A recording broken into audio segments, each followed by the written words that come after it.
Seja convosco, amém? Amém. Vocês já abriram em 2 Pedro? Amém. As Bíblias de vocês estão abertas em 2 Pedro, correto? Sim. Então nós vamos dar continuação ao que o Espírito Santo está falando conosco desde há 2 pregações atrás. Nós lemos 2 Pedro do capítulo 1, do versículo 3 ao versículo 5. Na terça-feira nós lemos do versículo 5 ao versículo 8. E hoje nós vamos ler do versículo 9 até onde o Espírito Santo nos guiar. Amém? Amém. Glória a Deus. Glória a Deus. Queridos, nós estávamos falando acerca de que o Senhor nos deu o poder, o poder de Deus. Por esse poder nos foram concedidas todas as coisas que conduz à vida e à piedade. Eu posso todas as coisas daquele que me fortalece. O poder de Deus, é o que o versículo 3 diz, nos concedeu todas as coisas, sejam elas visíveis ou invisíveis, que nos conduzem, que nos levam, que nos remetem a uma vida que agrada a Deus e essa vida de piedade. A palavra piedade, ela não expressa, aqui nesse texto, ela expressa mais fervor do que caridade. Algumas pessoas elas associam muito piedade à caridade, mas a piedade é o homem piedoso, o homem fervoroso. Então a Bíblia quer dizer, o texto quer dizer que o poder de Deus nos concedeu todas as coisas que nos conduzem à vida que agrada a Deus e uma vida fervorosa, cheia de vigor. E esse poder nos concedeu essas coisas, mas ele é pelo pleno conhecimento daquele que nos chamou, pelo pleno conhecimento de Cristo Jesus. Como é que esse poder atua na minha vida? Ele atua na demanda do quanto eu conheço e busco conhecer. Não é à toa que o profeta dizia e disse: conheçamos e prossigamos em conhecer ao Senhor. Não é à toa que Jesus disse que todos nós deveríamos orar sem cessar. Sabendo nós que a Bíblia ela traz a oração como uma forma de intimidade. Então, sempre a Bíblia como um todo, ela está levando a cada um de nós a nos convencer que nós precisamos conhecer mais a Deus, mais a Cristo Jesus. Como é que eu conheço a Deus? Por intermédio de Cristo Jesus. No passo que eu conheço a Cristo, esse poder vai me concedendo todas as coisas que me conduzem à vida e à piedade. Quanto menos eu conhecer a Cristo, quanto menos eu me aproximar de Cristo, menos vida eu terei e menos vida em piedade eu terei. Então não tem como você se tornar uma pessoa piedosa, fervorosa diante de Deus, ter a vida que agrada a Deus, sem conhecer Jesus, ok? E por meio dessas coisas, nos foram concedidas preciosas e muito grandes promessas. Deus nos deu muitas promessas. Apesar que algumas pessoas, elas entendem promessa de maneira errada. Elas acham que promessa é aquilo que Deus prometeu para elas, no casamento, na vida financeira. Não. A Bíblia tem promessas gerais. E nós sabemos que pelo Espírito de Deus, Ele nos concede promessas específicas. Há promessa na vida de A, que não é uma promessa na vida de B. Há uma promessa na vida de B, que não é a mesma promessa na vida de A. Deus tem promessas específicas. Mas é óbvio que o texto aqui, ele não se atém a promessas específicas. Ele se atém às promessas gerais que estão contidas na Bíblia. A promessa da libertação, do Espírito recriado, da santificação, da purificação, da salvação, de uma vida abundante, de uma vida cheia de poder, a promessa da graça que nos é concedida para conseguir obedecer a Deus.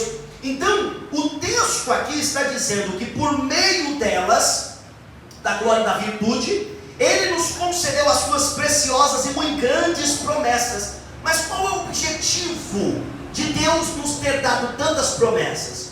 Por que Ele quer? Nós sabemos que Ele faz isso pelo seu amor. Mas qual a intenção dEle de nos encher de tantas promessas?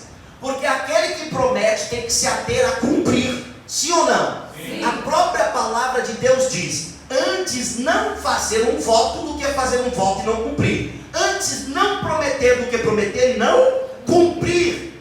Por que Deus deliberadamente, de forma voluntária, escolheu dar tantas e grandes e ricas e preciosas promessas para nós? Sabemos que Ele faz isso pelo seu amor, mas aonde Ele quer chegar? O próprio texto diz que para que essas, ou por meio dessas promessas, nos tornemos coparticipantes da natureza divina. Então olha só, esses textos nós já lemos, sim ou não, na terça-feira? Sim. Nós já sabemos que as promessas de Deus foi nos dada não para que nós vivamos apenas em abundância, até porque a vida em abundância é uma promessa. A promessa não é para você ter abundância, porque a abundância é uma promessa.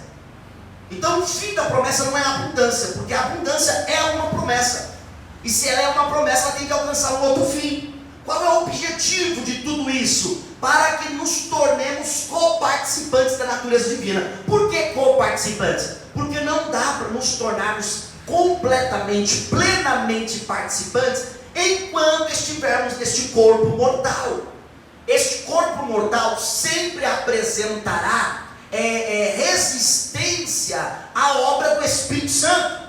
Mas louvado seja o nome do Senhor, que nos deu pela sua graça, e o poder de Deus nos concedeu todas as coisas, que faz com que nós nos mantemos fortes e firmes contra os desejos do corpo, contra os desejos da carne. E todos os dias é uma guerra. Essa guerra não acaba enquanto tivermos vida neste corpo mortal, mas enquanto tivermos vida, o Espírito do Senhor nos deu capacidade para vencer a nossa carne, para vencer o nosso corpo. Por isso que nós somos apenas coparticipantes. E esse apenas já é muita coisa. Mas por que coparticipante? Porque para ter a natureza divina, nós precisaremos deixar este corpo.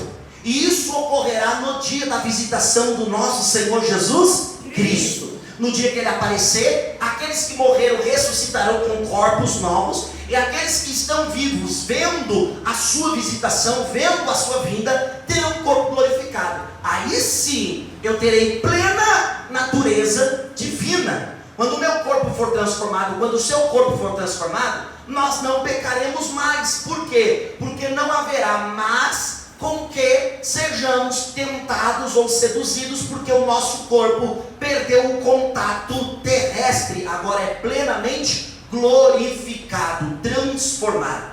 Por isso que Deus fez essas promessas. Ele nos deu muitas promessas para nos tornar coparticipantes da natureza divina, tendo escapado das paixões que há neste mundo. Então, ao passo que eu conheço a Cristo, esse poder me deu todas as coisas que me conduzem à vida e à piedade. Essa vida e a piedade, ela vai se tornar notória na medida que eu conhecer Jesus. E sabendo que Ele me deu as promessas, e aquele que prometeu é fiel para cumprir. Mas Ele não prometeu para eu me sentir melhor que ninguém. Ele não me deu promessas para eu me achar mais especial, para eu me considerar a flor do jardim de Cristo. Apesar que Ele pode te chamar de flor de jardim, Ele pode te chamar de joia preciosa, Ele pode te chamar de menina dos olhos dele, mas Ele nunca vai concordar se você se comportar em relação a isso de maneira arrogante, altiva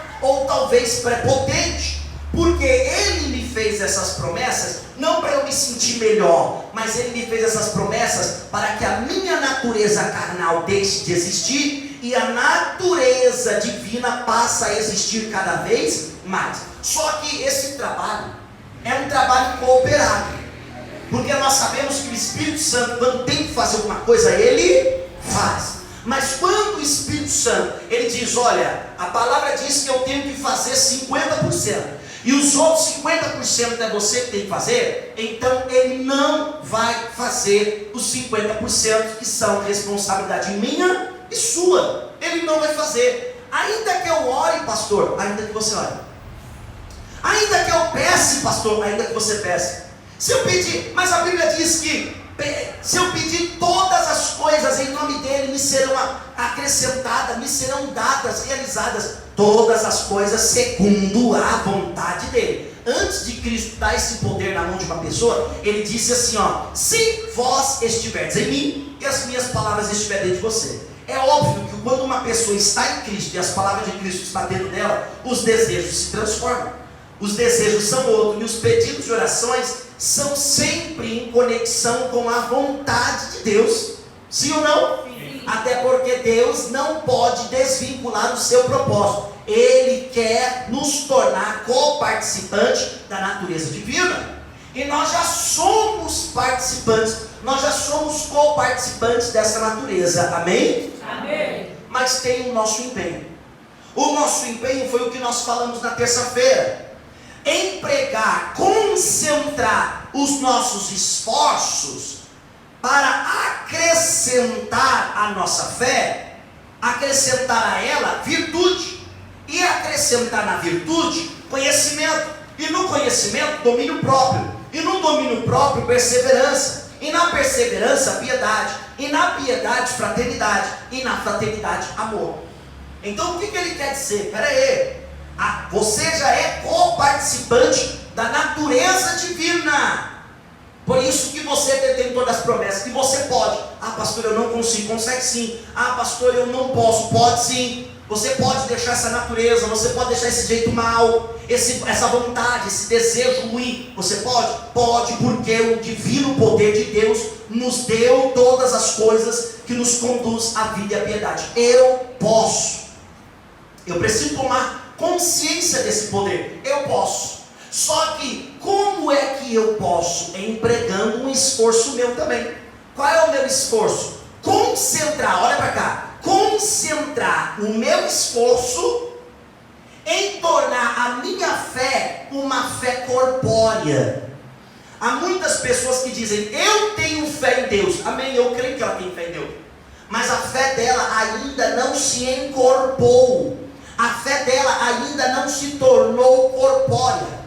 Entenda uma coisa: quando uma mulher engravida do seu marido, ali entrou um espermatozoide no organismo dessa mulher, sim ou não? Sim. Esse espermatozoide, ele já é ali, a Bíblia diz, olha só, coisa interessante, né?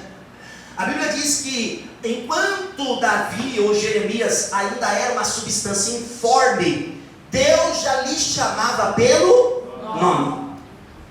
Substância informe, a gente pode trazer aqui ou coágulo de sangue, ou até mesmo espermatozoide. Substância informe, substância que não tem forma. Quando eu não tinha forma no ventre da minha mãe, o Senhor já me chamava pelo nome. O que não tem forma? A penetração do espermatozoide e até mesmo a fase do coágulo de sangue, apenas um coágulo de sangue. Para depois nascer, ou melhor dizendo, ser formado ali dentro, a partir do coágulo de sangue. O primeiro órgão que é formado é o órgão coração, sim ou não? Sim. Primeiro órgão que é formado no ventre da mãe é o coração de um bebê. É o primeiro órgão. E ali passou a se tornar, a ter forma. Mas olha só, formou o coração, mas não formou o restante. Está começando a ter forma, mas se completou? Não. Não. É isso que o apóstolo Pedro está dizendo aqui. Empregue o seu esforço em acrescentar na sua fé. Você tem fé, mas acrescenta à sua fé virtude. É como se ele dissesse assim, ó: a sua fé é um coágulo de sangue. É claro que é algo a se considerar, até porque, falando da vida humana, Deus já nos chamava pelo nome quando ainda éramos uma substância informe, ou seja, um coágulo de sangue, um espermatozoide. Deus já nos chamava pelo nome.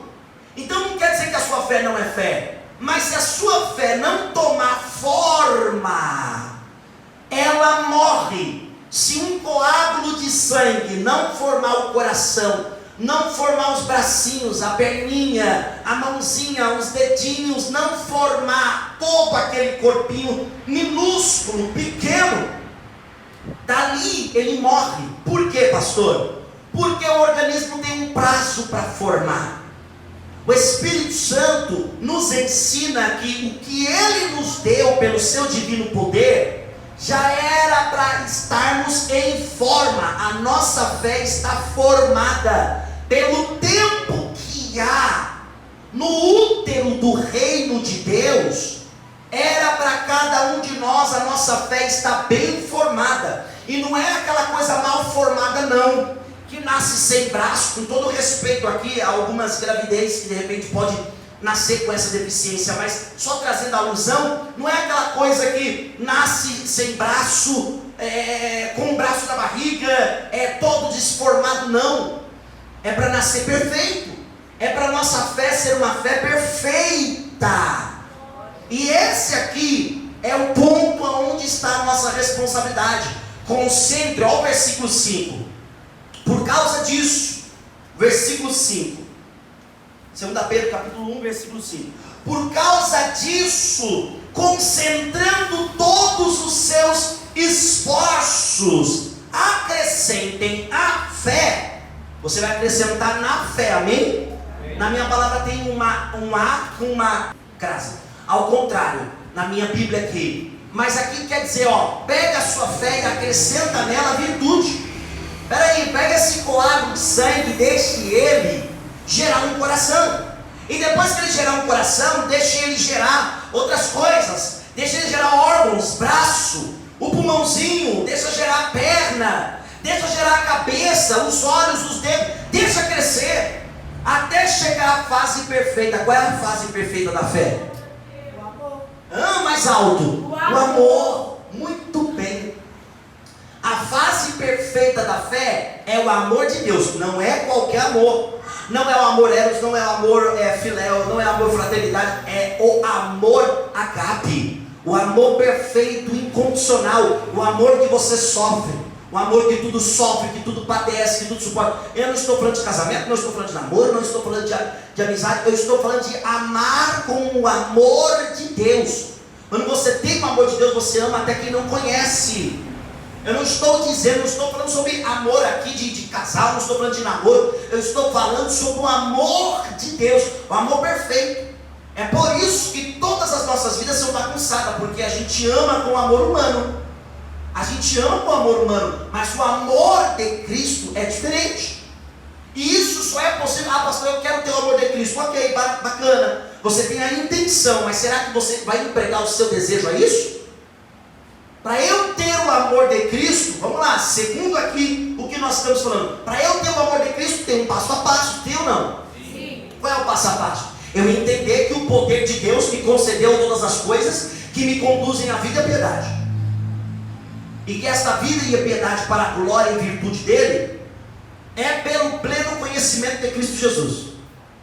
Essa glória e virtude me deu grandíssimas, preciosas promessas para que me torne coparticipante da natureza divina. E aí, entendendo toda essa questão espiritual, o que eu vou fazer com tudo isso? Eu vou trabalhar, empregar esforço, eu vou concentrar os meus esforços para acrescentar à minha fé virtude. Só que eu vou colocar dentro da minha virtude também conhecimento, dentro do meu conhecimento, domínio próprio, dentro do domínio próprio, perseverança, dentro da perseverança, piedade, dentro da piedade, fraternidade, dentro da fraternidade, amor. Você percebe que começa com fé e termina no ato amor. Lembra quando o apóstolo Paulo, lá na carta aos Coríntios, ele começa a falar sobre os dons espirituais? E aí, falando sobre os dons espirituais, ele diz assim: olha, o dom de profecia, buscai esse. Todos os dons são importantes, mas o excelente é o dom da profecia, buscai esse, o maior dom. Aí chega no capítulo 13, ele diz o seguinte: mas ainda eu lhe mostrarei um caminho mais excelente. O maior dom é o dom da profecia, mas eu ainda posso te mostrar um caminho mais excelente. Qual é o caminho excelente? Ele fala, o amor. Mas que amor que ele está falando? O amor de Deus. Não é o amor do homem, não é o amor de esposa, não é o amor de amigo, não é o amor de patrão para funcionário, não é a consideração do funcionário para com o patrão, não é a afeição, não é a empatia, não tem nada a ver com isso. O amor de Deus só pode ser gerado no coração do homem espiritual. Você pode olhar para o mundo e ver muitas pessoas tendo atos de amor, das quais nós falamos assim: meu Deus, que amor é esse? Correto? Sim.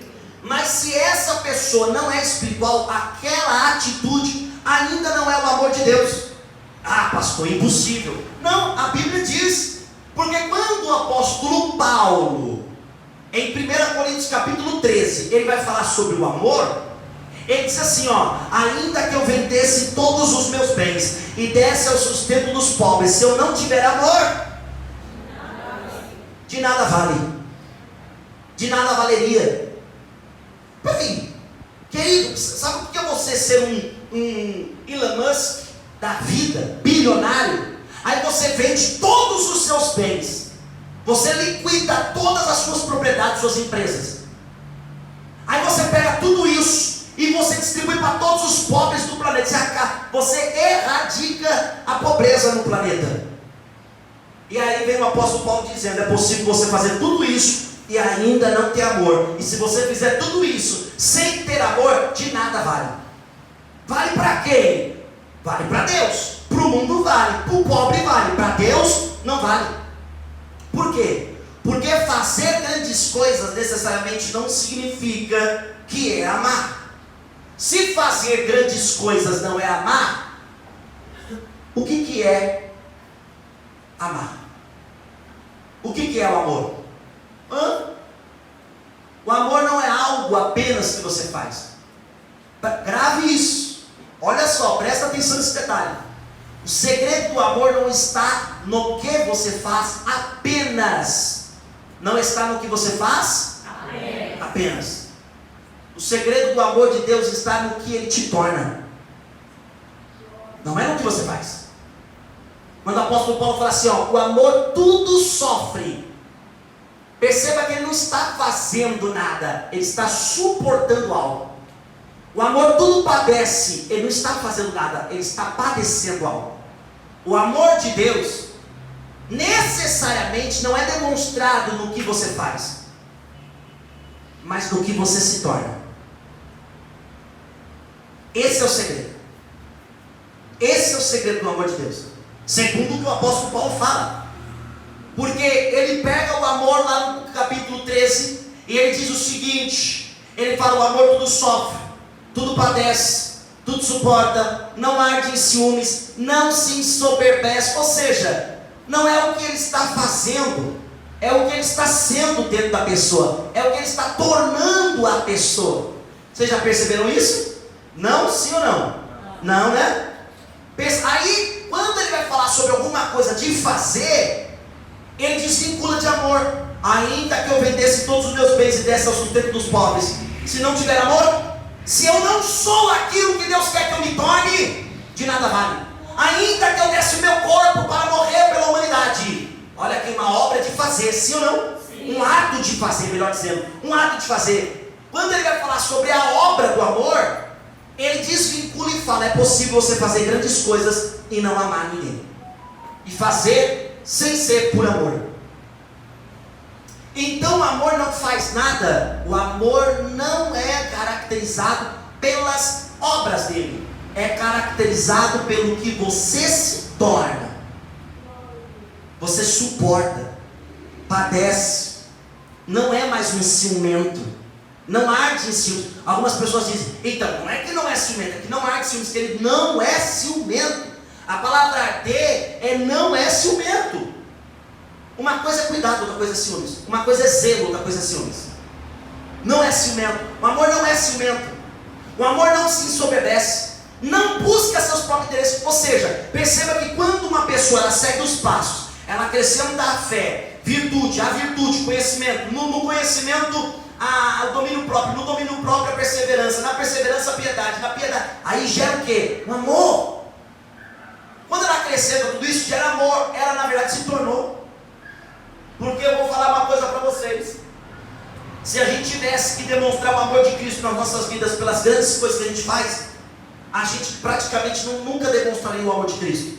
Temos pouco dinheiro, sabemos pouco, sim ou não? Sim. Sim ou não? Sim. Há outros que fazem mais. Há pessoas por aí que nem creem em Deus e tem mais obras de caridade do que muitos cristãos. Que nós devemos também ter obras de caridade, ajudar o próximo, colher cesta básica, juntar alimento, certo? Mas entenda uma coisa: o amor de Deus não é expressado pelas grandes coisas que você faz apenas, porque o amor também se manifesta através de obras, mas não é apenas. Aonde é evidenciado o amor de Deus? Naquilo que você se tornou. É possível você fazer grandes coisas e não ser uma pessoa que tem o amor de Deus.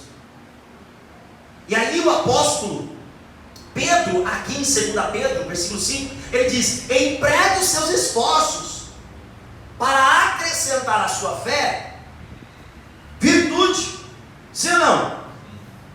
A virtude, conhecimento, ao conhecimento, domínio próprio, perseverança. A perseverança, a piedade. E a piedade, a fraternidade, o amor. Aí ele continua: porque estas qualidades, estando presentes e aumentando cada vez mais, as qualidades têm que estar presentes e aumentar. Ah, eu já tenho conhecimento, então busque mais. Ah, eu já domino o meu corpo, as minhas vontades, então domine mais. Mas pastor, por quê que eu tenho que aumentar cada vez mais? Não basta apenas ter. Aí é que está a questão, querido. Aí é que está a questão. Nós não podemos esquecer que ter implica também conservar. Você pode ter um carro, mas se você não faz a manutenção regular, se você não coloca óleo, se você não coloca combustível, se você não lava esse carro por dentro e por fora, você tem um carro, é proprietário de algo que não serve para nada. Tem pessoas que elas podem até ter virtude, mas por não aumentar, estagnaram e retrocederam. É aquele conhecimento de música. Você pega um instrumento musical, você aprende a tocar. Ok, você tocou, sim ou não? Maravilha, você toca. Ok. Agora toca todo dia, ensaia no mínimo 6 horas por dia. Novas notas, faz exercício para os dedos, para eles ficarem bem largos, um afastado do outro, bem largo, para poder fazer umas notas bem difíceis. Certo? Vai treinando. Você se torna uma pessoa o quê? Profissional. E aí você olha o profissional de hoje, da área da música, está estudando. O profissional de hoje está indo lá para os Estados Unidos para aprender algumas técnicas com um guitarrista que é mais do que ele, e todo instante ele está dentro do estúdio treinando. O profissional da música tem o seu instrumento dentro de casa, ele pega e treina. Ele não é aquele que aprendeu a tocar, fazer algumas notas e só toca quando precisa. Não, ele está o dia inteiro treinando. Por isso que ele é requisitado, por isso que ele é chamado, por isso que eles tocam em mais banda, ganha mais dinheiro, faz mais o seu trabalho. Por quê? Porque ele não apenas teve o conhecimento da música, mas ele aumentou cada vez mais. Antigamente nós tínhamos o rock, o forró, e nós tínhamos cada um seu estilo. Hoje já tem samba rock, hoje já tem black com funk, e vai misturando, e a humanidade vai inventando, e você tem que estudar, você tem que entender, a tecnologia vai mudando, e você vai aumentando o seu conhecimento cada vez mais. É isso que muitos cristãos dentro da igreja não estão compreendendo. Eles pensam assim: me libertei do cigarro. Querido, você se libertou do cigarro, você parou de fumar, mas já parou de ter desejo por ele? Me libertei da bebida, ok, parou de beber, mas já parou de ter desejo pela bebida? Muitas das vezes nós vamos padecer por não compreender que Deus não apenas nos tira coisa, mas também nos dá coisas. Ele não quer apenas que você pare de mentir, mas que você fale a verdade. Pastor, não tem meio termo, ou é mentira ou é verdade. Não tem meio termo. Tem aqueles que fogem do assunto, tem aqueles que não querem tocar no assunto porque não quer entrar no campo minado. Não, verdade é verdade. Não dá para apenas se negar a mentir, é preciso declarar a verdade. Tem muita gente que fala assim, ó, parei de mentir. Mas você procura a pessoa parece aquela senhora, você já viu aquele vídeo na internet? A repórter atrás da mulher, senhora, e a senhora correndo, senhora. Muito cristão está assim, ele parou de mentir, mas ele não tem peito para falar o quê? A verdade. Muitas pessoas pararam de beber, mas não tem peito para odiar o ato de beber bebidas alcoólicas. Muitos pararam de se prostituir, mas não tem peito para odiar a prostituição. E esse é o ponto. Esse processo todo que vale o meu empenho é para no final eu ter o amor. E o amor não é algo que me faz realizar grandes coisas apenas. Ele me torna uma grande pessoa. O amor me faz suportar mais. Porque há muitas pessoas nessa vida que não realizaram grandes coisas, mas elas se tornaram espirituais e tiveram o amor de Deus. Suportaram com paciência. Quanto tempo você suporta com paciência para crer que o seu filho vai ser salvo? Quanto tempo você suporta? E suportar é suportar orando. Quanto tempo você suporta para crer que você vai se levantar? Opa, pastor, eu já me cansei, a minha vida é isso mesmo, vou me entregar para isso. É isso mesmo. O amor suporta tudo. Há momentos que nós temos que aprender na vida a estar de pé, porque tem gente que não sabe estar de pé. Ela cresce muito, se incha, feito um pão fermentado. E há outras que precisam saber estar caída, porque tem pessoas que quando cai, quando peca, quando erra, ela se frustra tanto, que já não é nem a tristeza de Deus mais, já é a tristeza do mundo que gera morte, porque a pessoa fala, mas que coisa, pequei de novo. A pessoa já sente grande vontade de desistir. O apóstolo Paulo falou, você está abatido. O cristão, quando ele é espiritual e perfeito, ele aprende a estar abatido. Porque nós temos que saber lidar com a nossa humanidade. Eu não estou aqui passando mão no seu pecado. Não estou dizendo para você tolerar o seu pecado. Eu estou dizendo para você não ser tão intolerante ao ponto que você abre porta para a tristeza do mundo. Abra a porta para a tristeza de Deus, que é descrita em 2 Coríntios capítulo 7, versículo 9, versículo 10, versículo 11. Tudo ali está no contexto. A tristeza que gera arrependimento, que nos leva para a salvação. Precisamos saber até estar abatido. Tem pessoas que não sabem estar triste. A fé desfalece. Lembra quando Jesus olhou para Pedro e falou assim para Pedro: Pedro, Satanás pediu para peneirar vocês como trigo. Aí Jesus falou o que para Pedro? Mas eu orei por você, para que a sua fé não desfaleça. Que ele tem pessoas que elas não estão nem aptas para receber o contra-ataque de Satanás. Por quê? Porque a fé desfalece. Você tem que se tornar espiritual e empenhar os seus esforços. Concentrar esforço. Eu acho que nós, como igreja, nós vivemos num mundo hoje muito... eu sou feliz por isso. De muitas oportunidades. Hoje você passa fome, você passa necessidade. Querido, se vendeu ao calor que está, se você sair agora, nós estamos o quê? Agora são 8h34, correto? Se você sair daqui de noite com uma caixinha de isopor e geladinho, você aqui em São Paulo, nós estamos em São Paulo, Zona Sul, tu vai vender essa caixinha inteira, hoje à noite, olha o calor que está. Se tu sair com sorvete, tu vende. Com bolo gelado, tu vende de noite. Eu fui com a Roberta no atacadão, e aí eu estou saindo de noite de lá. Aí o homem, olha, me ajuda aqui a comprar isso aqui. Era quatro tipo brigadeirozinho, sabe, dentro de uma caixinha pequena. É brigadeiro gourmet que se chama, né?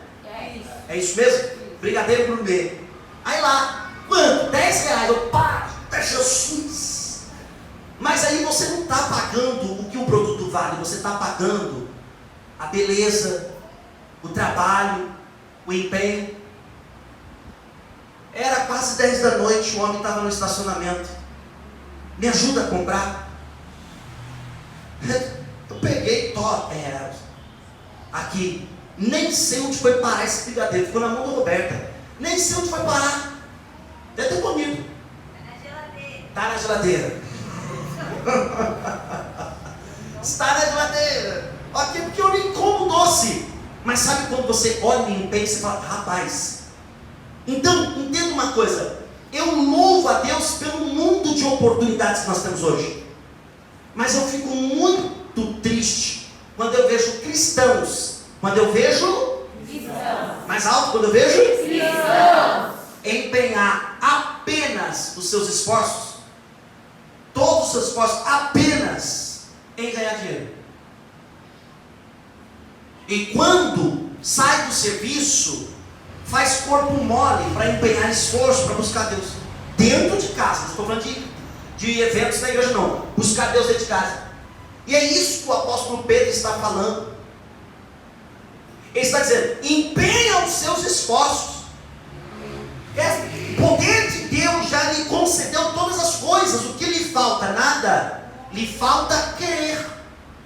Ah não, pastor, eu quero. Não, você tem a convicção, mas o desejo não está em realizar isso. Você tem a convicção, mas o desejo não está.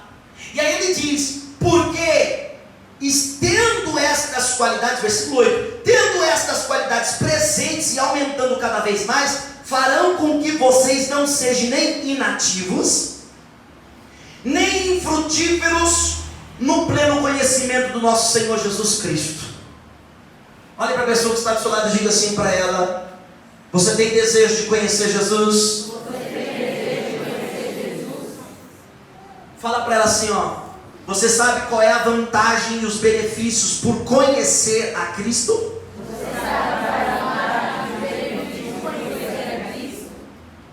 Responda para ela assim, não, me diga.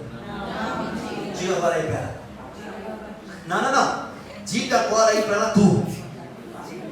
Ei, nós acabamos de ler qual é o benefício de conhecer Jesus. Pelo pleno conhecimento daquele que nos chamou, por isso que ele prometeu as grandes coisas para sermos co-participantes da natureza. Quanto mais eu conheço a Cristo, mais eu estou utilizando as coisas que o poder de Deus me deu para ter a natureza divina. Então, peraí, se eu tiver essas coisas e elas aumentar cada vez mais na minha vida, o versículo 8 está dizendo, eu não serei inativo. O que é um inativo? O que é um inativo? Imagine esse ventilador que está aqui. Ele funciona, sim ou não? Sim. Se eu desligá-lo, ele está o quê? Não. Ele está desligado, ele está fora de funcionamento. Inativo é aquele ali, ó, que tu liga, gira o botão, ele não trabalha. Não adianta, você gira o botão, você coisa, você mexe, você sacode, o negócio não trabalha. Alguma coisa deu nele que ele está inativo. E nós sabemos o que deu nele, sim ou não? Deu um problema de fio. E ele está inativo. Entenda uma coisa, se você não empenhar os seus esforços, grave isso, para acrescentar a sua fé, virtude, a sua virtude, conhecimento, ao seu conhecimento, domínio próprio, ao seu domínio próprio, perseverança, a sua perseverança, piedade, e assim vai. Se você não empenhar os seus esforços, você vai ficar igual aquele ventilador ali. O Espírito Santo pode girar o negócio assim, para fazer assim, para fazer assim, não funciona nada. Crente carnal, não dá nem para chamar de crente, não dá nem para chamar de cristão, é um inativo. Está fora de atividade. Fora de atividade. Fora de atividade. Se você não empenhar esforços, você vai se tornar inativo. Olha a pessoa lá do seu lado e diga assim para ela, apesar que alguns já se tornaram. A gente fala assim, você vai se tornar, só que para muitos já se tornaram. Como assim, pastor inativo? Eu venho na igreja. Como assim, pastor inativo? Eu dobro os joelhos. Como está seu coração? Deus encontra aí nesse coração amor, virtude, conhecimento, fruto do Espírito, domínio próprio? Ou faz para depois pensar? Faz para... Não, pastor, mas uma coisa é errar. Queridos, até quando nós vamos errar na mesma coisa que errávamos quando éramos ímpios? O crente erra.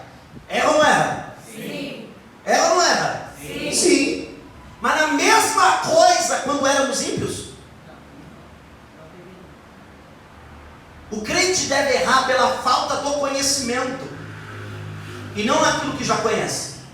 Até porque ninguém conheceu tudo para saber tudo.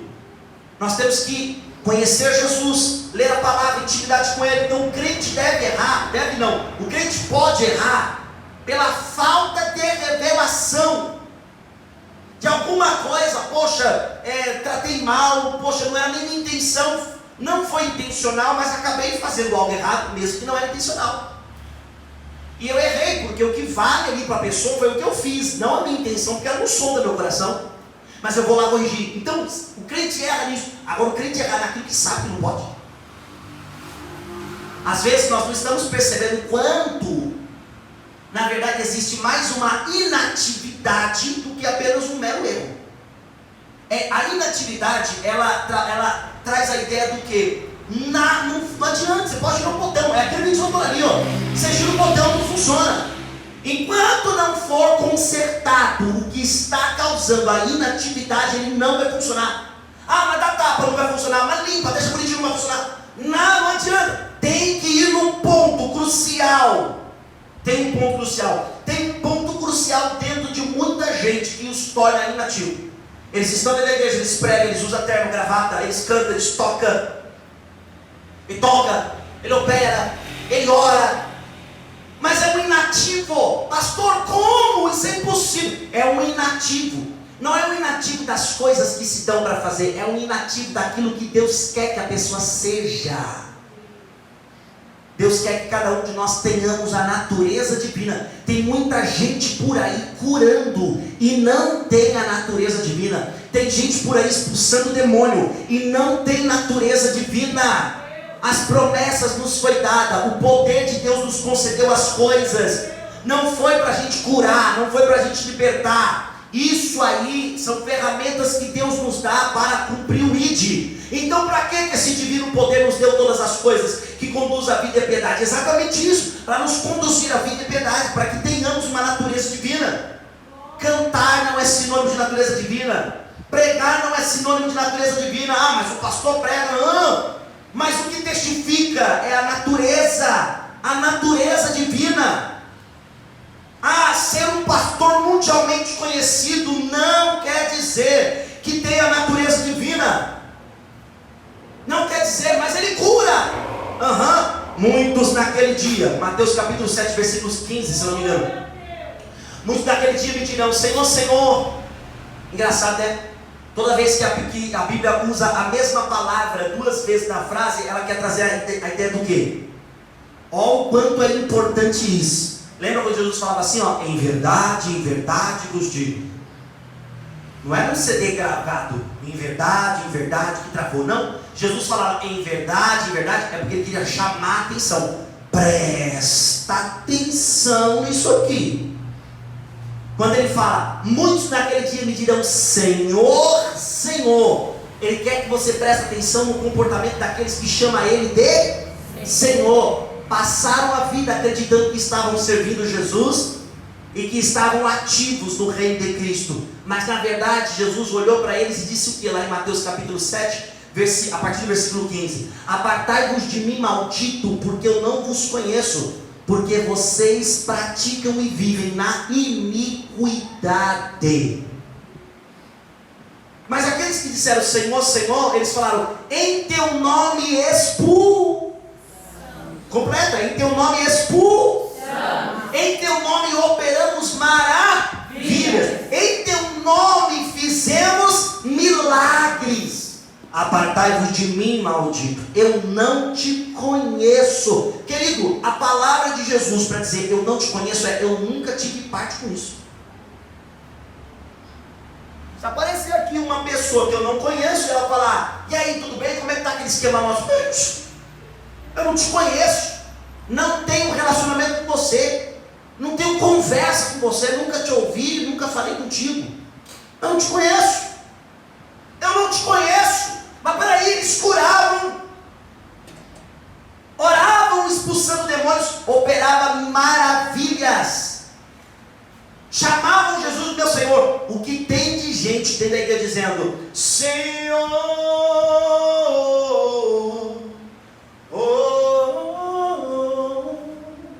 o que tem de gente dizendo Senhor, Senhor, mas na verdade não é servo. Por quê? Porque faltam essas qualidades. A falta dessas qualidades gerou inatividade. Olha para o irmão que está do seu lado e fala: é isso que tem que tomar cuidado. A sua preguiça, fala para ele assim, com todo respeito, fala mais forte: a sua preguiça, indisposição e as suas desculpas vai causar inatividade na sua vida com Deus. Na verdade, olha para ela e fala: na verdade, você deve conhecer alguma situação que já causou. Que causa? É isso. Entenda uma coisa. Eu quero que vocês entendam isso. Eu estou aqui todos os dias. Assim, os cultos. Eu não vou deixar de estar na igreja. Eu não vou deixar de vir para a igreja. Eu não vou deixar de orar com aqueles que professam a mesma fé. Mas eu entendi que não é aqui a minha prova. Não é aqui que eu vou testificar a minha vida com Deus. É onde, pastor? É na minha casa.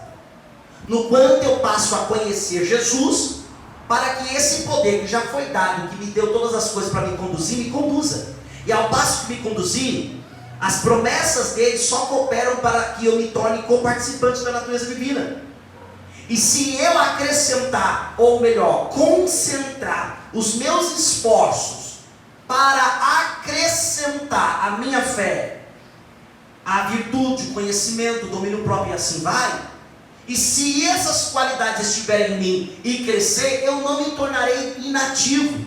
Mas a partir do momento que essas qualidades estão, mas pararam de crescer, eu já estou em risco. A partir do momento que ficou muito tempo sem crescer, aquilo que tem, até aquilo que tem lhe será tirado. Até aquilo que tem lhe será tirado, porque a sua natureza carnal vai tirar.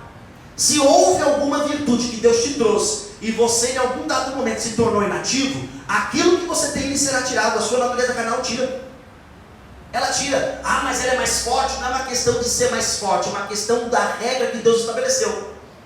É a regra que Deus estabeleceu. Querido, eu não apenas planto uma planta no chão, uma semente no chão. Eu tenho que cuidar todos os dias para que os bichos, as formigas, os parasitas não destrua ela antes que cresça. É isso que eu tenho que fazer. Não é só plantar não. O Espírito Santo já colocou aí a palavra. As primícias do Espírito nós já temos. Mas se nós não todo dia ali cuidar, trabalhar, a formiga vem e come essa planta antes que ela alcance o seu estado adulto. Vem a lagarta e fica comendo as folhas. Vem os outros parasitas e fica comendo. E vai matar ela. Então não é só ter, tem que crescer, desenvolver. Se eu apenas ter uma planta plantada ali no chão, e eu não desenvolver ela, eu não cuidar dela, eu não acrescentar esforço, ela vai morrer. Ela vai morrer. Essas qualidades, a ausência delas é a presença de inatividade. E não apenas de inatividade. Olha só, versículo 8. Porque essas qualidades estando presentes e aumentando cada vez mais, farão com que vocês não sejam nem inativos, nem infrutíferos. Lembra do exemplo do ventilador? Sim. Se ele estiver desligado, ele está inativo? Não. Se ele estiver desligado, eu ligá-lo e ele não funcionar, ele está inativo, por algum motivo, correto? E o que é infrutífero? O que é infrutífero? infrutífero, pastor, ele é decorrente da inatividade. Ele é decorrente da inatividade. Como assim, pastor? Imagina o exemplo do ventilador. Tem um ventilador, só que não tem nada quebrado nele, ele está todo perfeito. Só que aí você gira o botão, ele deve o quê? Funcionar, porque ele está todo perfeito. Só que ele não funciona. Mas aí você manda para assistência técnica. O técnico fala, seu ventilador está novo, perfeito, não tem nenhum problema. Aí tu coloca na parede, liga lá na rede elétrica. Quando tu gira o botão do ventilador para ele funcionar, ele não funciona. Então ele está inativo, pastor. Não apenas isso, ele está infrutífero. Por quê? Está faltando algo, não nele, mas algo para ele. Você pode ter a rede elétrica, a luz está funcionando, mas alguma parte do cabeamento que leva para o ventilador teve uma interrupção de energia. E ainda que ele esteja perfeito, ele não vai funcionar porque lhe falta energia. Se nós não empregarmos esforços, o Espírito Santo não habitará dentro de nós, para que geremos fruto. Tu pode ser um crente, tu pode até não estar inativo, ou melhor, tu pode não estar presente essas qualidades, mas não cresceu mais. E essa questão da inatividade gera também um apartar do Espírito. Porque quem é que consegue gerar o fruto do Espírito sem o próprio Espírito Santo? Quem é que consegue gerar o fruto do Espírito sem a presença daquele que é fruto dele? Não é fruto meu. Vai gerar em mim, mas não é meu fruto. É de quem? Do Espírito Santo. E aqui entra um ponto perigoso. Inativo é aquele que já não adianta mais. Só que tem uma outra questão. Tem aquele que tem problema e o Espírito Santo não consegue gerar porque tem problema. E o problema é carnalidade, é pecado, correto?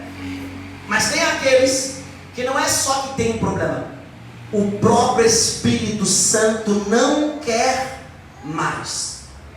O caso do rei Saul não era um problema de carnalidade. Ele era um homem carnal, sim. Não era um problema de pecado. Os 11 anos que ele fez de injustiça contra Davi e várias outras coisas. Não era só aquele problema. Tinha uma outra questão. Ele foi rejeitado. E quando não, o Espírito Santo rejeita, como vai gerar fruto do Espírito se o fruto é dele, é ele que produz, estando dentro de uma pessoa? Eu posso estar inativo. Agora a questão da infrutibilidade, ou a questão de ser infrutífero, eu tenho que analisar isso aí. Eu estou sendo infrutífero pela minha inatividade, que é decorrente a isso? Ou eu estou sendo infrutífero porque o Espírito já não quer mais gerar fruto em mim? Lembra quando Davi, mas ninguém perde o Espírito Santo, então por que Davi fez aquela oração? Salmo 51, se eu não me engano. Davi fez uma oração, não fez? Sim. Não precisa abrir não.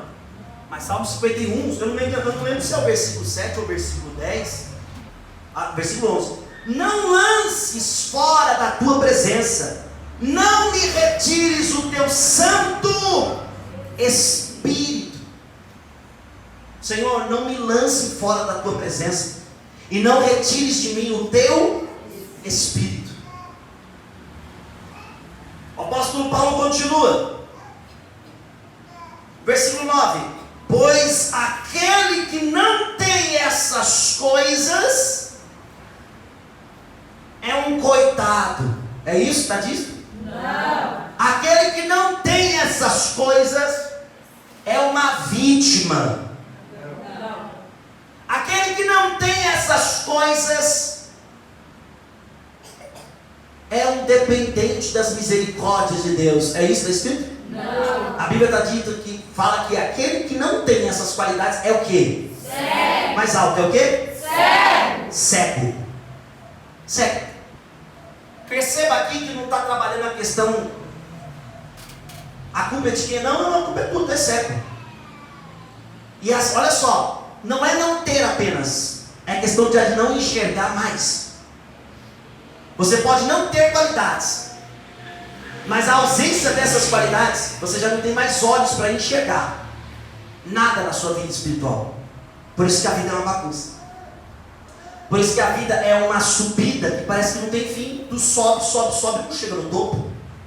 E eu não estou falando de finanças, não. Eu estou falando de vida espiritual. Porque, vamos ser francos, subir uma subida a pé que não tem fim, chega uma hora que você para no meio da subida, não para? Porque cansa. Mas não é isso que o Senhor reservou para nós, não.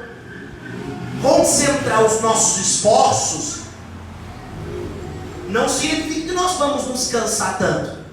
Até porque uma promessa não pode invalidar a outra, sim ou não? Ele disse: os que esperam no Senhor subirão com asas como águia, correrão e não se cansarão, caminharão e não se fatigarão. Então peraí, se eu não me engano é João que fala assim numa das suas epístolas: os mandamentos do Senhor não são pesados. Jesus mesmo disse: vinde a mim, vós que estáis cansados e oprimidos.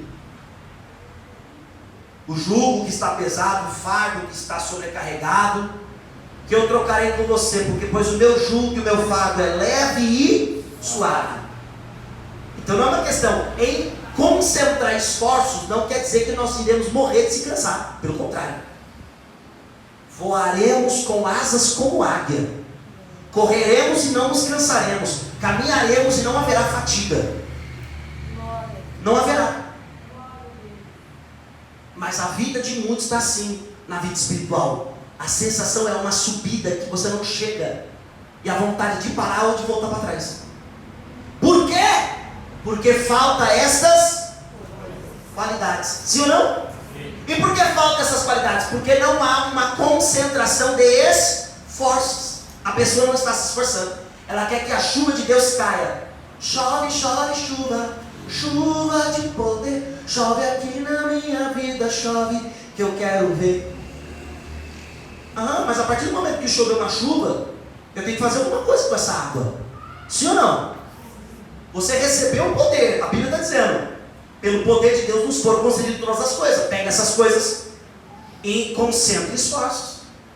Porque se não há essas qualidades, tu és um cego. Olha para a pessoa que está do seu lado, diga assim para mim. Diga assim para ela: não é eu. Não é eu. Ou melhor dizendo, né, vamos corrigir o português. Não sou eu. Não sou eu. É a palavra. É a palavra. Aquele que não tem essas qualidades é cego. E olha só: pois aquele que não tem estas coisas é o quê? Cego. Vendo só. Mas peraí, que cego é esse que vê? Aquele que não tem essas coisas é cego. Vendo só. Peraí, que cego é esse que vê? É óbvio que ele está falando da cegueira espiritual. Muito bem. Mais alto, a cegueira espiritual. Perfeito. Pois aquele que não tem essas coisas é cego, vendo só o que está de perto. Olha aí, você só enxerga o que está perto. E o que está perto? Sua natureza carnal, seus desejos, suas vontades. As promessas de Deus são enxergues, ou são enxergadas de longínqua distância. Abraão teve que crer em Deus para poder esperar 25 anos, porque se ele fosse crer na promessa, talvez a fé dele desfaleceria. Mas aí ele lembrou, não é a questão da promessa, é a questão de quem prometeu, e quem prometeu é poderoso e fiel para cumprir. E eu vou aguardar. Tem gente que não crê mais em Deus para transformação. Eu sou assim, vou morrer assim. E vai mesmo morrer assim. E vai mesmo morrer assim, vai sim. Vai sim. Vai morrer sim. E não vai provar do melhor de Deus. E ainda é capaz, dependendo, de perder a salvação. E vai morrer. Sabe por quê? Porque quer, só enxerga o que está perto. O que está perto é a vontade, o desejo, a carnalidade, tudo que é eu. Tudo que envolve eu. É o que eu quero, é o que eu penso, é o que eu quero, é assim. A vida deveria ser assim, querido. Eu já parei. Eu, Benjamin, já parei de tentar fazer a vida ser aquilo que eu quero que ela seja. E assumir no peito a responsabilidade, igual aquele jogador de futebol que mata no peito. Assumir no peito a responsabilidade, vou enfrentar ela do jeito que ela é. Ela tem altos e tem baixos. Ela tem ganhos e tem perdas. Ela tem amizades e tem inimigos. Ela você tem companhia e às vezes fica só. É a vida, enfrenta ela, enfrenta os momentos dela. Só que em todas essas coisas, sou mais que vencedor. É isso que eu tenho que tomar para mim, é isso que você tem que tomar para você. Então peraí, poxa, tá calor, ok, mas vou buscar o Senhor. Ah não, mas olha, tá difícil porque tá tão complicado, Pai. Eu confesso, estou cansado e não quero mais. Aí que está o problema. Eu confesso que estou cansado, até aceito, não quero mais. Você já está simplesmente concordando com o seu desejo. Eu não quero. Ah não, eu posso estar, pode estar difícil, pode estar cansado, mas eu quero. Ah pastor, ele cantou o coração dele. Ok, ele cantou o coração dele, mas o coração dele não é meu coração não. O coração dele não é meu coração. Eu estava ali na porta orando e falando, Senhor, eu quero. Eu quero. Ainda tem convicção, eu quero. Eu quero, ainda tem convicção, é o desejo, a música que você tem que cantar. É o desejo do meu coração. Se o meu corpo errar o caminho, isso pode acontecer, o corpo pode errar o caminho, mas meu coração clamará por ti. O corpo de Davi errou o caminho, mas no Salmo 51, o coração dele estava clamando o quê? Eu quero, Senhor, não me retires da tua presença, e não me tira da tua presença, não tires teu Espírito dentro de mim, teu Espírito Santo, porque eu quero. Meu corpo errou, mas eu quero. E é esse meu querer que vai pegar esse meu corpo, vai trazer para a tua presença com o poder que o Senhor deu. Às vezes nós não entendemos. Esses são os pontos que eu pego. Porque a gente vai cantando e a gente vai vivendo aquilo, e a música molda os nossos sentimentos. Tá tão complicado, Pai, eu confesso, estou cansado e não quero. Mas não, eu quero. Ele não queria, eu quero. Eu estou cansado, está complicado, mas eu quero, e eu não posso perder essa convicção, porque essa convicção com o poder do Espírito vai transformar o meu desejo, para o meu desejo também está vinculado a essa minha convicção. Eu quero, Senhor, eu quero, só está complicado e eu estou cansado, mas eu quero, Senhor. Imagine se Jesus olhasse para Pedro e dissesse assim: Pedro, tu me amas? E aí Pedro dissesse assim: Senhor, eu te amo. Pedro, tu me amas? Aí Pedro: Senhor, eu te amo. Pedro, tu me amas? Na terceira vez, aí Pedro: Senhor, só tu sabes. Aí imagine se Jesus falasse assim: vai e apacenta as minhas ovelhas. Aí Pedro fala assim: eu não quero. Nós estaríamos lendo 2 Pedro aqui? Não. As obras que o Espírito de Deus fez pela vida de Pedro estariam aqui? Não. E descritas aqui? Não. Você pode estar cansado, pode estar complicado, mas se você perdeu o querer, se você perdeu a vontade, acabou o querer. Se você perdeu o querer, perdeu a vontade, acabou. Porque a diferença daquele que ainda sente o toque do Espírito para o que não sente o toque, é o que sente toque pode responder. Quando estávamos no mundo, era como uma estátua, sim ou não? Sim. A gente ouvia uma pregação e tirava a chacota da cara do pastor, sim ou não? Sim. Quando estávamos no mundo, sim ou não? Sim. Falávamos mal de pastor, de padre, era tudo pilantra para nós, sim ou não? Sim. Igreja era local para trouxa, sim ou não? Sim. Mas por quê? Porque nós não, era como uma estátua, o nosso coração de pedra. Hoje eu quero porque eu tenho um coração de carne. O meu corpo errou, está complicado, estou cansado, mas eu quero. Eu respondo a Ele: Senhor, eu quero, mas ai de mim, porque sou pecador, até que Ele me mande um que purifique da minha iniquidade, dos meus pecados. E o sangue de Jesus já me purificou da minha iniquidade, dos meus pecados. E eu posso manter essa santidade através da purificação. Aliás, versículo 9 diz: pois aquele que não tem essas coisas segue, vendo o sol que está de perto, e se esqueceu, e eu termino aqui, se esqueceu do quê? Da purificação dos seus antigos pecados. Fecha a Bíblia. Fecha a Bíblia. Eis aqui o ponto. Se você não tiver essas coisas, que coisas, pastor? Essas virtudes. E por que eu não tenho? Porque você não emprega esforços. E não entende que você já tem um poder para poder alcançar, para poder empregar esforços. Complicado vai ser sempre. Cansaço vai te bater sempre. Mas continue concentrando os seus esforços. Tenha e aumente cada vez mais essas qualidades, certo? Porque a pessoa que não tem, ela é cega. E esta cega espiritualmente só enxerga o que está perto. O que está perto é o seu próprio desejo, sua própria carnalidade. Então o máximo que ela consegue ver é os próprios pecados que comete e se frustrar mais nele ainda. Para gerar a tristeza do mundo, que gera a morte. Mas há uma evidência. A pessoa que não tem essas qualidades, que está cega, ela se esquece. Com o tempo ela se esquece do quê? Da purificação dos seus antigos pecados. Pois aquele que não tem estas coisas é cego, vendo só o que está perto. Esse esqueceu. Sabe por que está cego? Sabe por que está cego? Porque se esqueceu de purificar os antigos pecados. Por isso que não tem qualidade. Por isso que não tem disposição para concentrar esforços. Porque tem pecado antigo. É o que eu estou falando. O cristão pode errar por aquilo que ele não conheceu, mas continuar errando naquilo que ele diz que Jesus o libertou lá do mundo. Não, ele se esqueceu de purificar os seus antigos pecados. Coisas que deveriam já não existir e ainda existem. Esse é o ponto. Essa é a nossa vergonha. Esse é o escândalo que a gente causa. Que eu estou falando de forma genérica, mas o Espírito Santo está falando. É um escândalo que muitos causam para Cristo, por nome de Jesus. Pessoas que não mudaram as suas naturezas, ainda não tem natureza divina.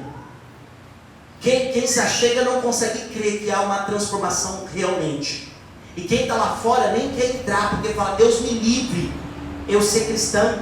Olha, esse cristão não tem paciência nem para ouvir, não tem paciência nem para isso, não tem paciência nem para aquilo. Olha como essa pessoa, ou seja, antigos pecados, ela está nesse estado, cega, não tem essas qualidades, não consegue empregar os seus esforços, concentrar os seus esforços para desenvolver e aumentar essas qualidades. Por quê? Porque se esqueceu de purificar os antigos pecados. É isso que faz crentes ter 10, 15, 20 anos dentro da igreja e ainda ter aquele pecado que não foi tirado dele, porque ele não purifica, esqueceu de purificar. A responsabilidade de purificar a gente já sabe, é do homem, é uma obra cooperada, é do homem. Como é que eu purifico? Fala da palavra, leia a palavra, entenda a palavra, medite na palavra, sonhe com a palavra, cante a palavra, pregue a palavra, além de pregar, pratique ela, ore ao Senhor, faça isso. Essa é a purificação. Não, a gente quer passar o dia inteiro com a mente em outras coisas, o dia inteiro com o desejo de outras coisas, o dia inteiro pensando em planos de outras coisas. Ai, vou fazer isso, vou fazer aquilo. Aí o dia inteiro, aí a gente esquece da purificação, porque esqueceu de purificar os antigos pecados, e os antigos pecados tornou a pessoa o quê? Inativa e infrutífera. É esse estado que você quer permanecer? Responda aí, é esse estado que você quer permanecer? Não. Porque eu não quero. É esse estado que você quer permanecer? Não. Então o que nós precisamos fazer? Concentrar esforços em acrescentar a nossa fé, virtude, conhecimento, domínio próprio, fraternidade, piedade, perseverança e amor. Glória a Deus. Ou seja, torne a sua fé uma fé corpórea. Glória a Deus. Não apenas diga: eu creio em Jesus. Que as pessoas olhem para você e vejam que você crê em Jesus. Crê tanto que está quase igual a Ele. Crê tanto que parece que ela vai te chamar de cristão, um pequeno Cristo. Por quê? Porque você ama igual a Ele, porque você tem a fé que Ele tinha. É um trabalho da noite para o dia? Não. É? Não. Mas é um trabalho que eu e você tem que começar. Glória a Deus. Quem aqui está disposto a começar? Diga eu. Deus. Ah, pastor, eu já comecei, então aumente cada dia mais. Ah, pastor, eu comecei e parei, então volte. Volte, porque o Espírito Santo está chamando. Chegará um dia em que não terá mais culto. Chegará um dia em que não terá mais pregação. porque é o dia da vida de Cristo. E aí nesse dia, muitos vão subir e muitos vão ficar. Esse é o dia que vai chegar. Esse dia, necessariamente, você não vai estar dentro da igreja. Você pode estar no seu trabalho, você pode estar numa discussão, você pode estar brigando com o teu marido, você pode estar brigando com a tua esposa, você pode estar brigando com o teu filho, você pode estar brigando com o vizinho. Quando chegar esse dia, esquece, filho. Ah não, Senhor, eu peço perdão. Não, primeiro que quando chegar esse dia, o dia chegou, Ele findou todas as oportunidades que eu e você tinha. Eu acho que cada um de nós temos inteligência e sabedoria do Espírito para poder aproveitar a graça que Ele nos deu para poder viver em santidade, amém? Amém. Se coloque de pé, vamos orar. Oh, aleluia, fecha os olhos. Senhor, graças dou ao teu nome, Pai. Graças dou a ti, ó meu Deus, ó meu Pai. E louvo ao Senhor, porque a tua palavra é fiel e verdadeira. Ela serve para todos nós. Ela penetra até o nosso íntimo, ó Deus. E ela nos mostra a nossa carnalidade para que nos purifiquemos dela e alcancemos a vida e a piedade que o Senhor, através do seu divino poder, pelo conhecimento de Cristo Jesus, tem reservado para cada um de nós. Essa natureza divina que nós queremos ter, e essa natureza divina que o Senhor há de nos dar. Eu não vou, ó Pai querido, buscar ter uma natureza divina. Eu vou empenhar e concentrar os meus esforços em acrescentar virtude à minha fé, conhecimento à minha virtude, domínio próprio ao meu conhecimento. A consequência disso é eu me tornar coparticipante da natureza divina. Então, ó Pai querido, muito obrigado por mostrar para cada um de nós não temos que buscar ter uma natureza divina. Nós temos que concentrar esforços em acrescentar à nossa fé essas qualidades. A consequência disso é ter natureza divina. E eu agradeço a Ti, ó Pai, por esta palavra, que fala aos nossos corações e nos ensina todas essas verdades. Muito obrigado. E que esta semente cresça, frutifique e gera frutos que louvam o Teu nome. Aquele que crê, diga amém e aplauda Jesus. Você já viu a novidade que o Podbem preparou para você? Agora, além do YouTube, Instagram e outras plataformas, também estamos no site. O Podbem tem o site no ar, onde você pode estar acessando e usufruindo de todo o conteúdo disponibilizado no site. No seu aparelho celular, ao clicar no canto superior, você acessa o menu. Ali você terá o propósito, vídeos e séries, você terá citações cristãs, você terá estudos e comentários, o Fale com a Nossa Equipe. Através do site, você também, no canto inferior, tem o botão de WhatsApp, aonde você clica no botão e é direcionado para o seu WhatsApp. E você pode estar falando diretamente com o Podbem. Ou seja, não deixe de usufruir este conteúdo. Pelo contrário, acesse podbem.com.br e usufrua desta novidade para você.